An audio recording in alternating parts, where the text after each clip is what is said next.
She's just a lady who looked after me when I was little. That's what she said while introducing me to her in-laws. The next morning, she got a notice from the real estate agency. Subscribe to the channel for more stories like this, and comment the city you're watching from. Just a lady who looked after me when I was little. Those words echoed in my head as I stood frozen in the elegant living room of my daughter's in-laws. Rebecca's hand rested lightly on my shoulder, but there was nothing comforting about her touch. I was 66 years old, and in that moment, I felt myself disappearing before my very eyes. The Hartfields, Richard and Diane, exchanged polite smiles, their eyes barely registering my presence before moving on to more important matters. The crystal glasses clinked as Richard poured expensive scotch, not bothering to offer me any. "Mom's just passing through town," Rebecca added, her voice pitched higher than normal. "She won't be staying long." I nodded, swallowing the lump in my throat. This wasn't how I had imagined meeting my daughter's new family. For months, Rebecca had postponed introducing me, always with convenient excuses. Now I understood why. "You have a lovely home," I managed to say, my voice steadier than I felt.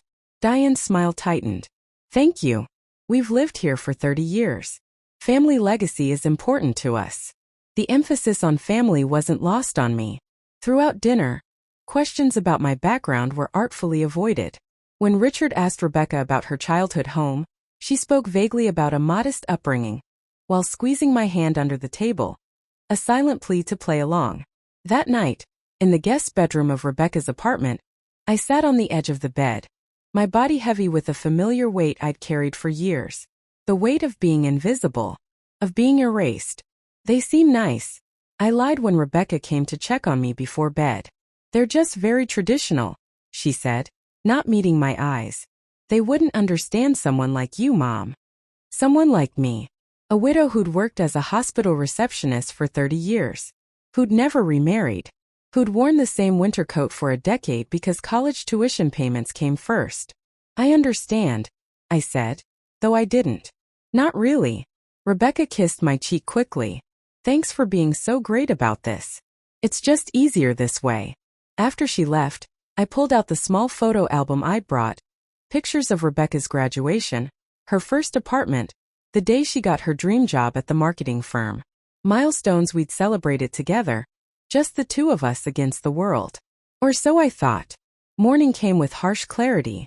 I was sipping coffee at Rebecca's kitchen counter when my phone buzzed with an email notification. The subject line made my heart stop. Urgent. Overdue rental payment for 35 Westlake Avenue. I opened it with trembling fingers, confusion clouding my mind. I didn't live at 435 Westlake Avenue. That was Rebecca's address. "We've attempted to contact you regarding the overdue payment for the property at 435 Westlake Avenue. This is your third notice.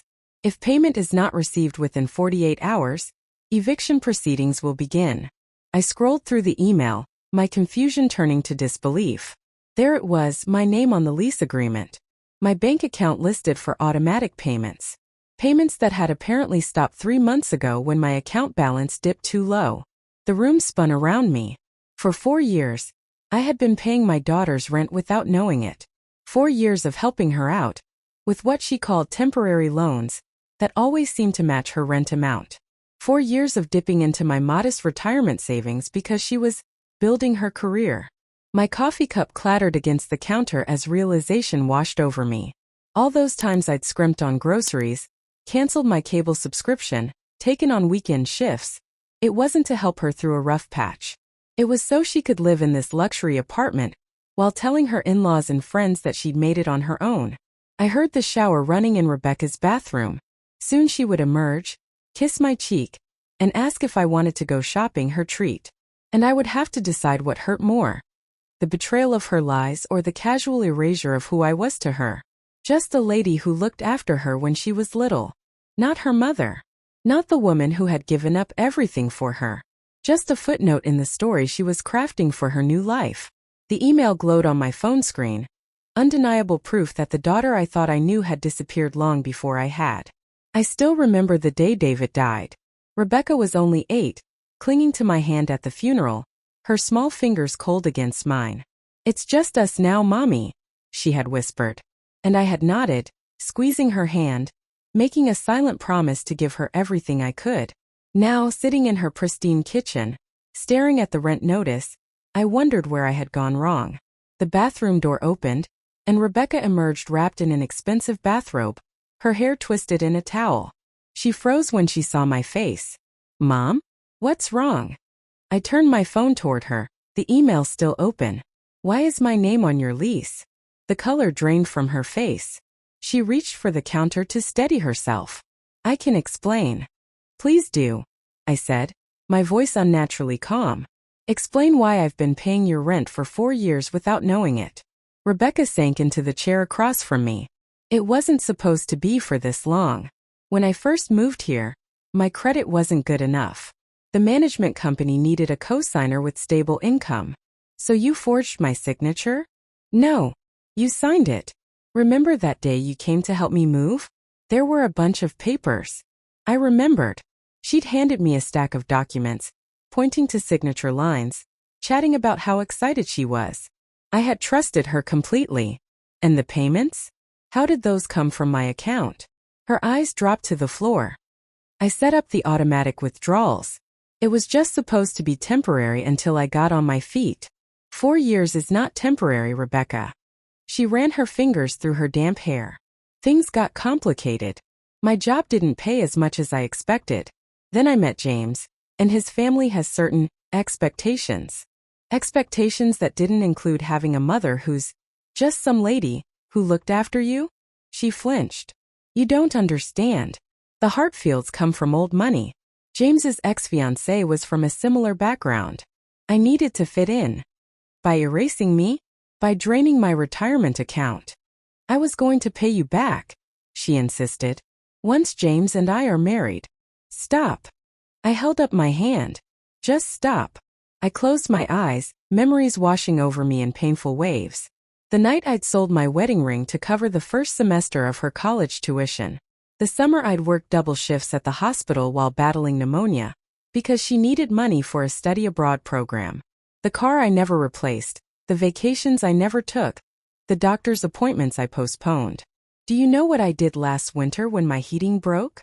I asked quietly. "I slept in my coat for 2 weeks because I just sent you money for what you called career development courses." Rebecca's eyes filled with tears. "Mom, No, let me finish. When your father died, I made a choice. I decided that your future came first. I turned down marriage proposals because the men weren't good enough for us.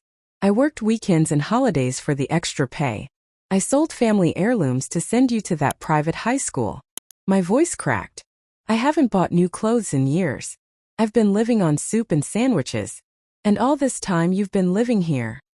I gestured around the apartment with its marble countertops and floor-to-ceiling windows, pretending I don't exist. Rebecca was crying now, silent tears streaming down her face. "I was going to make it up to you. James's family has connections. After the wedding, I could help you get a better place, maybe even." "After the wedding?" I laughed bitterly. "You mean after you've secured your position as a Hartfield? What would I be then? The embarrassing mother you visit once a year out of obligation? The secret you keep hidden from your fancy friends?" She reached for my hand. "Mom, please. I love you. I've always loved you. I just needed to reinvent yourself," I finished for her. "I understand that. What I don't understand is why that required erasing me." The silence between us stretched, filled with 30 years of memories, bedtime stories and skinned knees, graduation ceremonies and job interviews, late-night phone calls and weekend visits, all leading to this moment of painful clarity. "I gave up everything for you," I whispered. "Not because I expected repayment, but because I loved you more than anything in this world. And in return you made me disappear." Rebecca wiped her tears, composing herself. "What are you going to do?" It was telling that her first concern wasn't about repairing our relationship, but about the practical implications of her deception being exposed. "I don't know yet," I said honestly. "But I do know this. I can't keep paying your rent. And I can't keep pretending that what you did doesn't break my heart." I stood up, suddenly feeling every one of my 66 years. "I need some air. I'm going for a walk." As I headed toward the door, Rebecca called after me, her voice small and frightened, like the 8-year-old who had clung to my hand at her father's funeral. "Mom? You're coming back, right?" I paused, my hand on the doorknob. For the first time in my life I wasn't sure. I walked for hours, wandering through unfamiliar neighborhoods until my feet ached. The crisp autumn air cleared my head, but did nothing to ease the pain in my heart. By the time I returned to Rebecca's apartment building, the sun was setting, casting long shadows across the manicured courtyard. As I approached the entrance, I spotted a tall figure pacing near the door. James, Rebecca's fiancé. We had met briefly several times, always in carefully orchestrated settings where Rebecca controlled the narrative. He was handsome in that polished way that spoke of privilege, but there was a kindness in his eyes that had always seemed genuine. "Karen," he called, rushing toward me. "Thank God. Rebecca's been worried sick." I doubted that. More likely she was worried about what I might do, what I might say. "I just needed to clear my head," I said, keeping my voice neutral. He ran his hand through his dark hair, looking uncomfortable. "Can we talk? Maybe grab a coffee?" 20 minutes later, we sat across from each other in a quiet cafe around the corner. James fidgeted with his cup, clearly struggling to find the right words. "Rebecca told me everything," he finally said. "About the rent, about how she introduced you to my parents." I nodded, waiting. "I had no idea," he continued, his voice low. "All this time I thought her parents, I knew her father had passed, but she told me you lived in a retirement community in Florida. That you preferred your privacy." "Florida," I repeated flatly. "I've never even been to Florida." James winced. "I'm so sorry. I should have asked more questions." The waitress refilled our cups, giving me a moment to collect my thoughts. "Why are you here, James?" He looked up, surprised by my directness. "Because what Rebecca did was wrong. Because I think you deserve better. And because..." He hesitated. "Because I'm starting to wonder what else she's been lying about." There it was, the real reason. Not concern for me, but doubt about his fiancée. Still, I couldn't blame him. "Did she send you to smooth things over?" "No," he said firmly. "She doesn't know I'm here. I came because I needed to hear your side." I studied him, searching for signs of deception. Finding none, I took a deep breath and told him everything. The years of sacrifice, the financial strain, the gradual way Rebecca had distanced herself as her career progressed. He listened without interrupting, his expression growing more troubled with each revelation. "I don't understand," he said when I finished. "Rebecca's job pays well, and I've helped with expenses since we got engaged.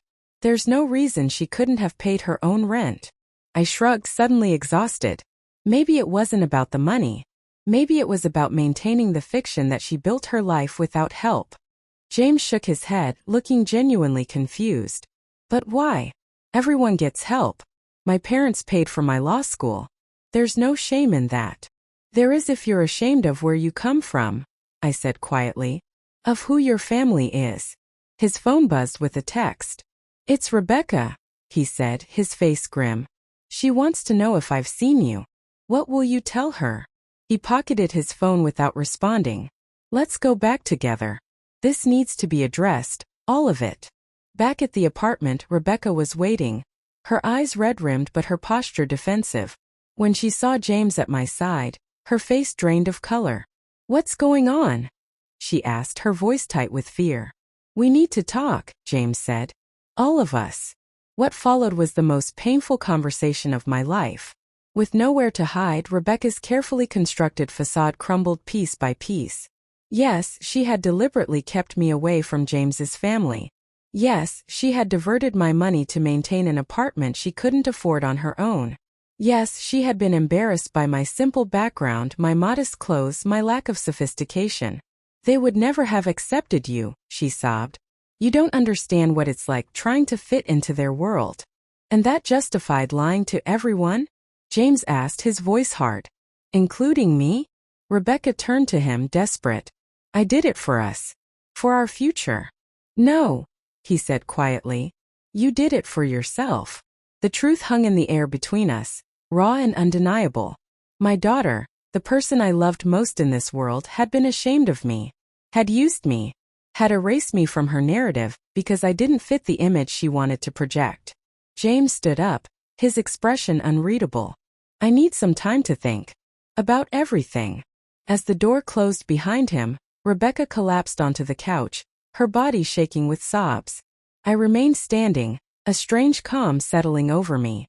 What have I done? She whispered. I've ruined everything. I looked at my daughter, this stranger who had grown from the little girl I'd raised, and felt something inside me shift. The anger was still there, but beneath it was a clarity I hadn't expected. No, I said softly. You've just revealed the truth. And now we all have choices to make. 3 days after the confrontation, I checked into a modest hotel near the bus station. Rebecca had begged me to stay, her pleas growing more desperate as James remained distant, not returning her calls. But I needed space, room to breathe, to think, to decide what came next. My bank account balance glared at me from the hotel room's small desk where I'd spread out my financial statements. The numbers didn't lie. Years of helping Rebecca had left me with barely enough savings to last 6 months. My retirement plan, once modest but secure, was now dangerously depleted. At 66, I faced a future I'd never imagined. Returning to work, downsizing from my already small apartment, possibly even selling my car. The weight of it pressed down on me, making each breath a conscious effort. My phone buzzed with another text from Rebecca. Mom, please come back. We need to talk. I'll make this right. I didn't respond. What was there to say? The damage was done, not just to my finances but to the foundation of trust between us. How could I ever believe her again? A knock at the door startled me. I wasn't expecting anyone. Cautiously, I peered through the peephole, surprised to see James standing in the hallway, his expression somber. May I come in?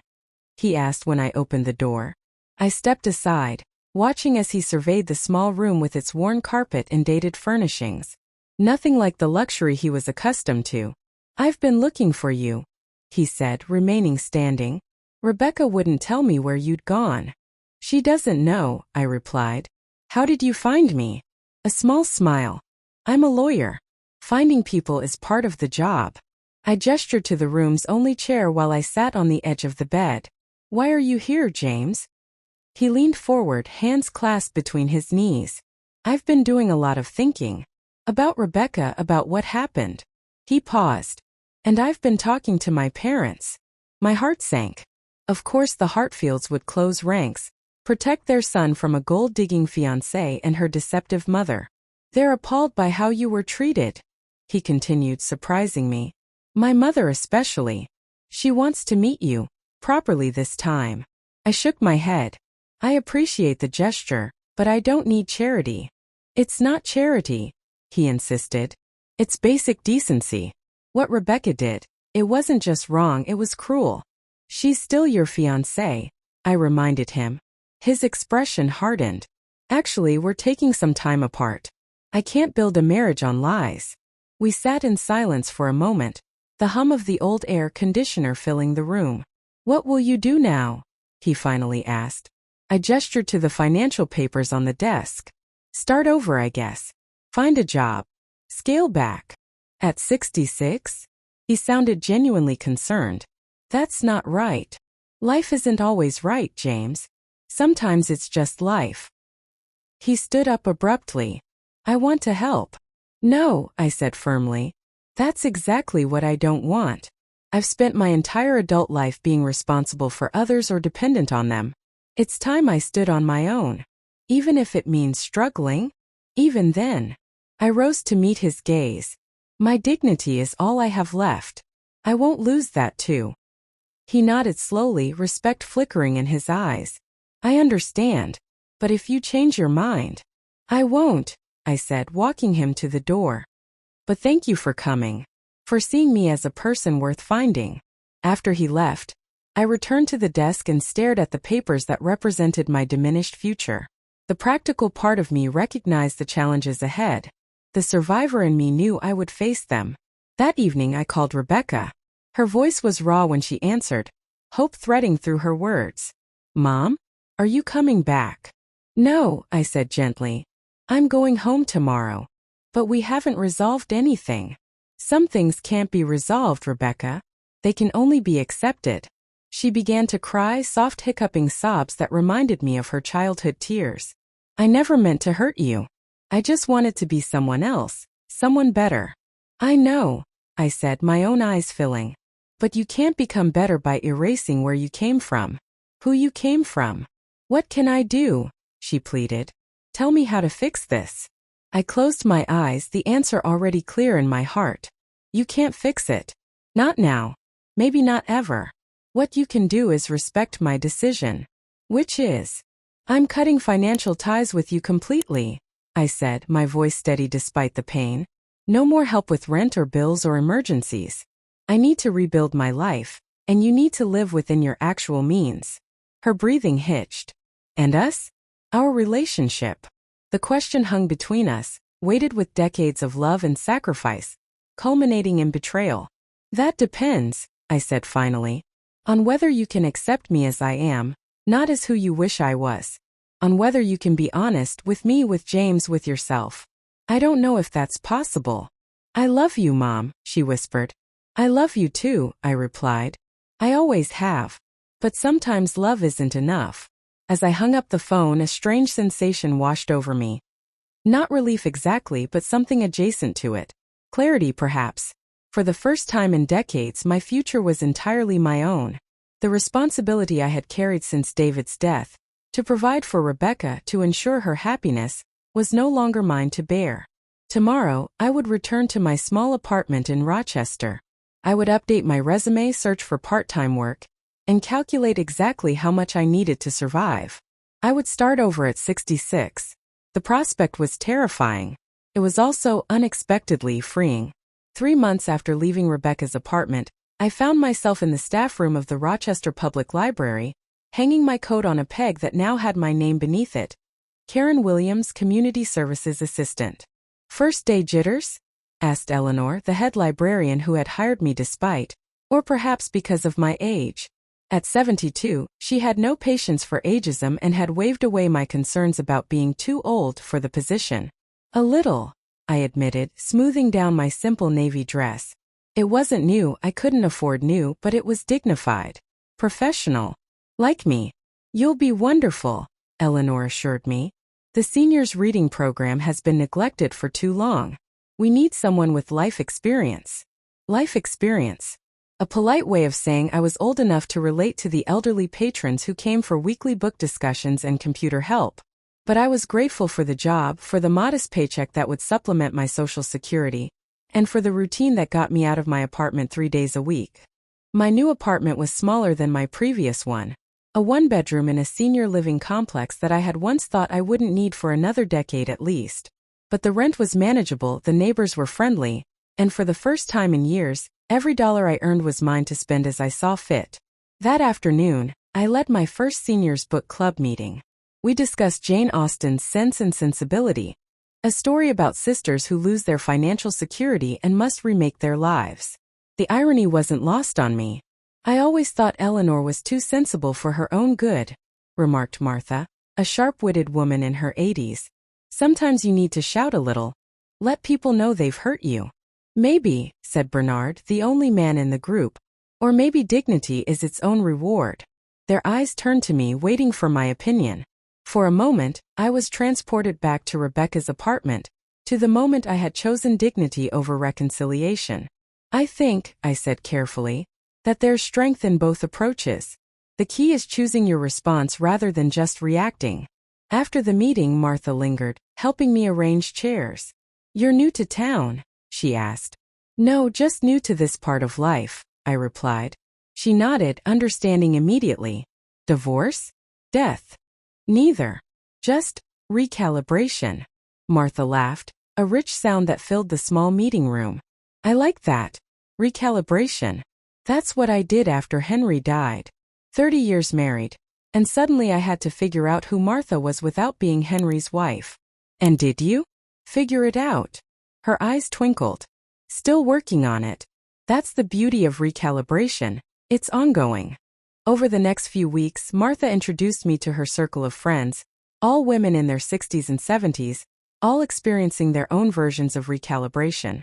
Widowed, divorced, estranged from children who had moved across the country. They met weekly for coffee, monthly for book club, and occasionally for what they jokingly called rebellion nights, excursions to jazz clubs or art openings where they defied the invisibility that society often imposed on older women. I found myself looking forward to these gatherings, to the laughter and candid conversations about aging, independence, and the delicate balance of loving adult children without being consumed by their needs or expectations. "Have you heard from your daughter?" Martha asked one evening as we walked home from a poetry reading. I shook my head. After our last phone call, Rebecca had sent texts and emails that gradually tapered off as she realized I was serious about maintaining boundaries. The last I'd heard, she and James were working things out. Whatever that meant. "Do you miss her?" Martha's question was gentle but direct. "Every day," I admitted. "But I don't miss who I was with her. Always giving, never receiving. Always supporting, never supported." Martha linked her arm through mine. "You know what I've learned in my 79 years? Sometimes the people we love most are the ones who see us least clearly. They look at us and see only the parts that reflect their own needs." "And what's the solution?" She shrugged. "Find people who see you wholly. And be patient with those who are still learning how." That night I sat on my small balcony, watching the sunset paint the sky in shades of pink and gold. My phone buzzed with a text from Eleanor, sharing the schedule for the coming week. Another from Bernard, asking if I'd consider co-hosting a memoir writing workshop for veterans. And one from Martha, a simple message. "Rebellion night tomorrow. Wear something that makes you feel alive." I smiled, scrolling through these small connections that were slowly weaving themselves into a safety net beneath my new life. They weren't family by blood, but they really saw me in ways Rebecca never had. As darkness fell, my phone lit up with one more notification. An email from James. My heart stuttered as I opened it. "Karen, I hope this finds you well. I've respected your wishes for space, but I wanted to update you. Rebecca and I have been in counseling. She's confronting some difficult truths about herself and her choices. It's not easy, but it's necessary. She misses you terribly but understands why you needed to step back. When you're ready, if you're ever ready, she would like to try again. On your terms this time. No expectations, no demands. Just a daughter who is beginning to understand the value of what she almost lost. Take care, James." I read the message twice, emotions swirling. Not hope exactly, I was too cautious for that, but something adjacent to it. A door not fully closed. Setting my phone aside, I gazed at the stars emerging in the twilight sky. Tomorrow would bring another day at the library, another seniors reading group, another small step in rebuilding my life. And perhaps someday a tentative step toward rebuilding something else, something that would require both sense and sensibility to navigate. The seasons changed, and with them my life settled into new rhythms. Winter melted into spring, spring warmed into summer, and before I knew it, a full year had passed since I'd walked away from Rebecca's apartment and the life I'd known.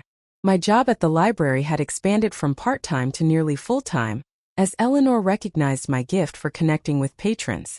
The memoir writing workshop with Bernard had blossomed into a community project, with local veterans sharing their stories in a published anthology that had received coverage in the local paper.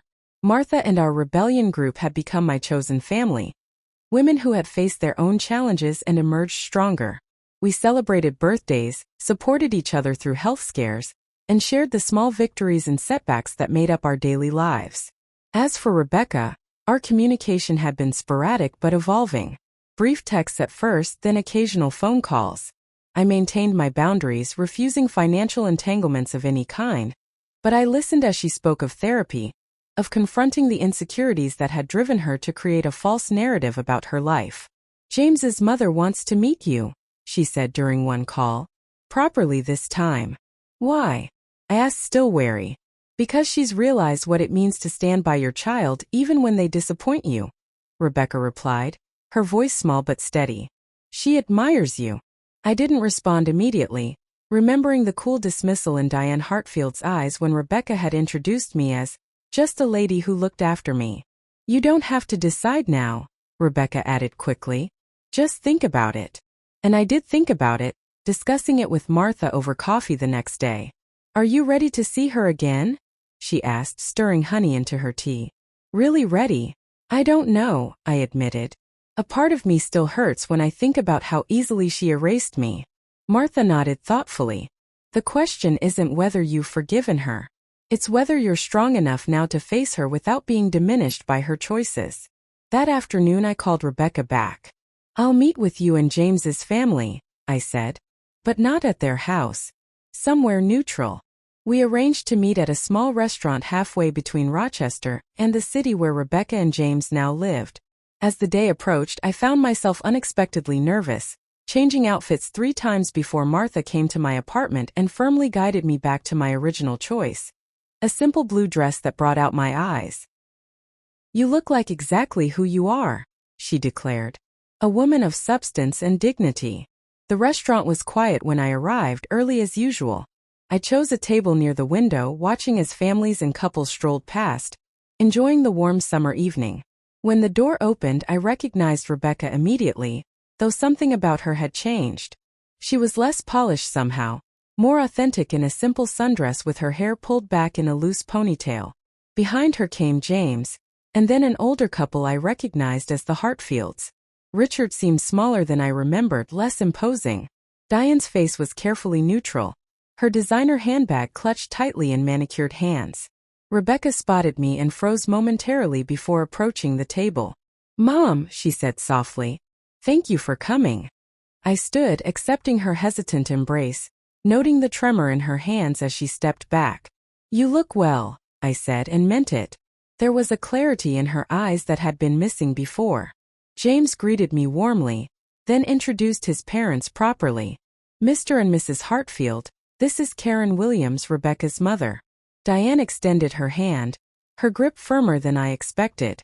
"It's a pleasure to meet you. Truly meet you this time." We settled around the table, the initial awkwardness gradually easing as wine was poured and appetizers shared. The conversation remained light at first, weather, local events, the anthology project I'd been working on with Bernard.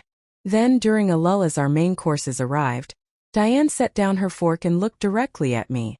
"I owe you an apology, Karen," she said, her voice steady. "I allowed a false narrative to shape my impression of you, and I was complicit in a deception that caused you pain." I blinked, surprised by her directness. "Thank you for acknowledging that. James has told us about your work at the library," she continued, "about the impact you're having in your community. It's admirable." "It's just a job," I said, uncomfortable with her praise. "A way to supplement my income." "It's more than that," Rebecca interjected. "The Veterans Anthology, the seniors reading program. You're making a difference in people's lives."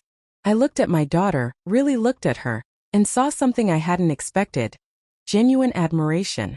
Not the forced respect of a child doing what was expected, but the authentic appreciation of one adult for another. "I've been learning a lot in therapy," she said, her voice lower now, "about why I felt I needed to reinvent myself, to erase parts of my history. It wasn't about you, Mom. It was about my own insecurities, my fear of not being enough." "And now?" I asked. She smiled, a small but genuine curve of her lips. "Now I'm learning that authenticity matters more than appearance. That's something you always tried to teach me." The dinner continued, the conversation flowing more naturally. Richard asked about my late husband, listening intently as I shared stories of David's humor and kindness. Diane spoke of her own mother, a woman who had worked as a seamstress to put her through college, a detail that surprised Rebecca as much as me. As the evening drew to a close, James mentioned their upcoming wedding, now rescheduled for the following spring. "We're doing it differently this time," he explained. "Smaller, more meaningful. And we hope you'll be there," Rebecca added, her eyes meeting mine. "Not hidden away but honored. If you want to be." I studied my daughter's face, searching for the manipulative girl who had used me for years. Instead, I found a woman struggling to become better, to repair what she had broken. "I'd like that," I said finally. "But on one condition." Rebecca tensed slightly. "What's that?" "That you visit me in Rochester first. Meet my friends. See my life as it is now." She nodded quickly, relief washing over her features. "I'd love that." Outside the restaurant, as we prepared to part ways, Rebecca hung back as James walked his parents to their car. "I know I can't undo what I did," she said quietly. And I know things between us will never be the same. No, I agreed. They won't. But maybe they could be something different. Something better eventually. I thought of Martha's words about recalibration, about the ongoing process of becoming, about finding people who see you wholly and being patient with those who are still learning how. Eventually, I said, allowing her to embrace me once more before we parted. As I drove back to Rochester that night, to my small apartment and the independent life I'd built, I felt a sense of completion that had nothing to do with forgiveness and everything to do with growth. Rebecca was right. Our relationship would never return to what it had been. The dutiful mother and the dependent daughter were gone forever. In their place stood two women, flawed, complex, and finally beginning to see each other clearly.